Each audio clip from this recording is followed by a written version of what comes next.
হাসিনা দরবারে মুরিদ হওয়ার সুযোগ পেয়েছি, যে দরবারটা আল্লাহ পাকের কাছে কবুলিয়ত দরবার বলেন, ঠিক কিনা? বিশেষ করে আমার এই হুজুর কেবলা শাহ মোহাম্মদ মহিবুল্লাহ রহমাতুল্লাহ আলাইহির বাবা আবু জাফর সালেহ রহমাতুল্লাহ আলাইহি মদিনায় গিয়ে রওজার পাশে গিয়ে বলছিলেন, আমি যদি চলে যাই তাহলে আমার এই দরবার এবং লক্ষ কোটি বলিদানের দায়িত্ব কে নেবে?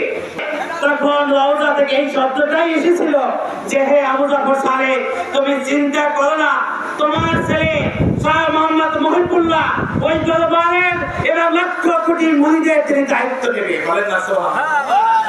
আমরা সেই যোগ্য আহ্বান পেয়েছি, আমরা সেই দরবারে মুরিদ হওয়ার সুযোগ পেয়েছি। আমাদের জীবনের শেষ রক্তবিন্দু থাকা পর্যন্ত আমরা আজকের সম্মেলন থেকে ওয়াদা করে যাব, বাংলার জমিনের প্রত্যেকটা ঘরে ঘরে, প্রত্যেকটা ওয়ার্ডে, প্রত্যেকটা ইউনিয়নে, প্রত্যেকটা গোসায় গোসায়